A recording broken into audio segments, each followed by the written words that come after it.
Hello, my friend. Welcome to Project Unchained. Thank you for joining me today. I'm excited to be here. I want to talk with you all today about this idea of creating space. Creating space and learning how to create space can be very valuable. It's made a huge positive impact on my life and the quality of my life and the quality of experiences that I get to create and contribute to. When I think about anxiety and the moments that I've had anxiety, it's something that is common. Everybody's experienced anxiety. It's a normal thing to happen.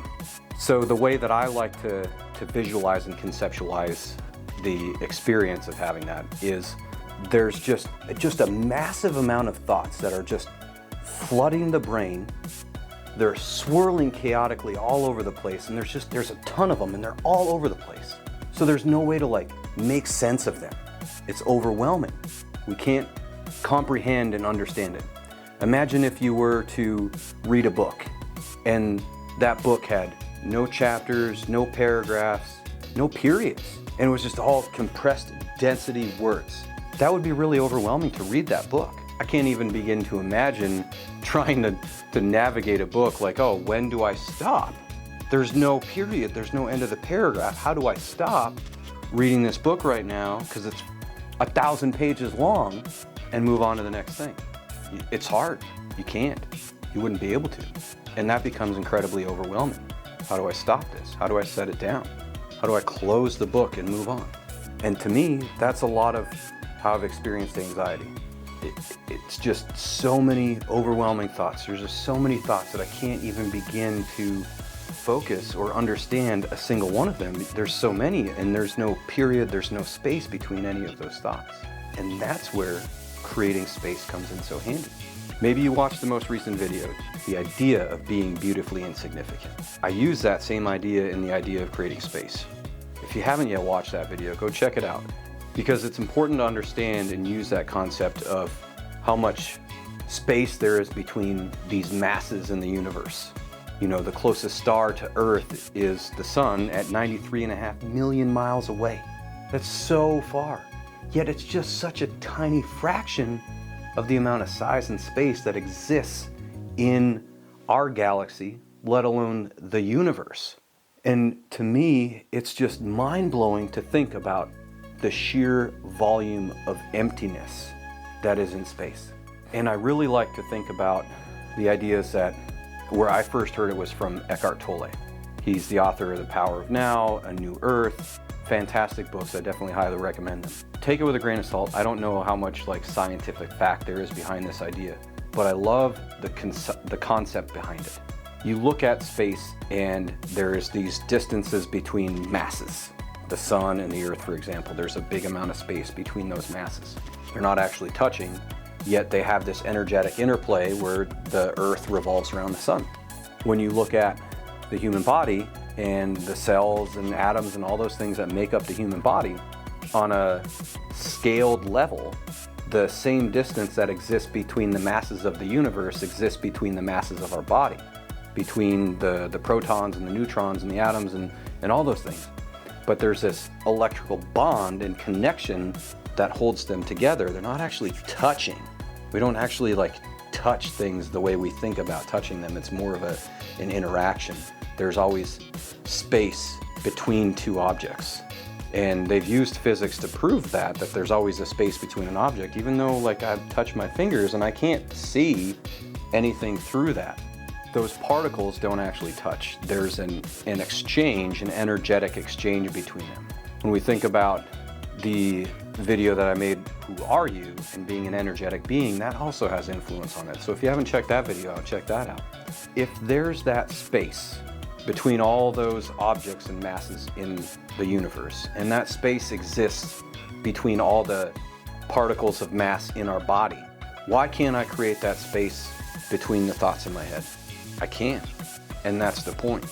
That which exists in the universe exists within us. We're part of the universe. We're all part of it. Regardless of the belief system, religion, ideology, different things of that nature, regardless of what that is for you, we all exist in the same universe. We're all right here, right now.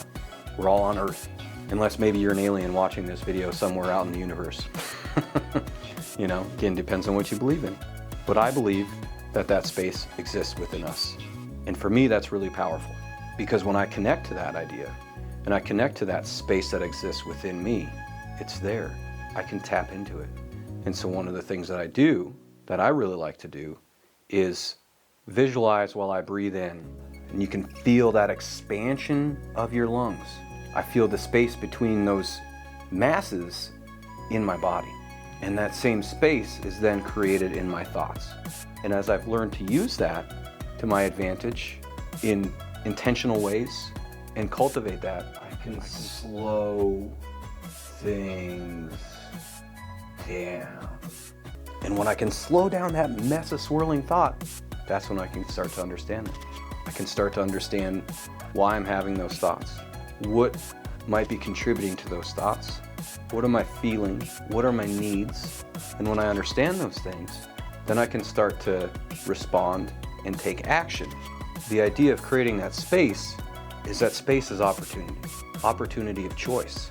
When I slow it down and I create that space, I now have a choice in how I want to respond and act in the unfolding of the events that I'm participating in. When I can respond and act to those events in a meaningful way, in a conscious way, in a way that I can be proud of, in a way that I'm choosing, actively choosing, it's in that space, in that moment, that I can contribute to the experiences in a meaningful way, in a way that projects me towards things that I do want to be a part of and I do want to experience, or that will help me learn something to empower myself moving forward.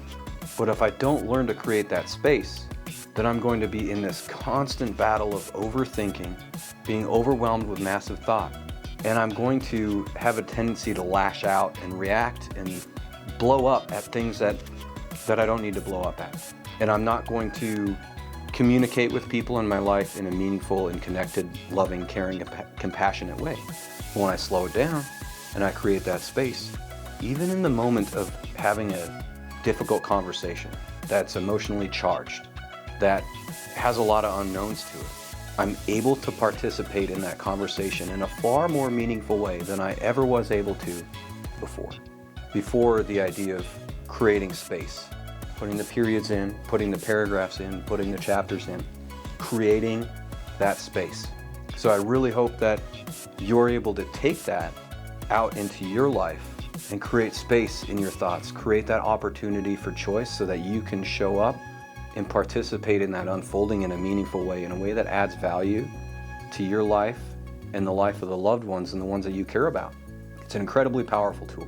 It's helped me a lot. I sincerely hope that it helps you. Please do reach out if you have any ideas, comments, questions. I'd love to hear from you. I'd love to talk with you about it. So don't be shy. Don't be a stranger. Make sure to like the video, subscribe to the channel, and we'll see you all in the next one. Let's get unchained.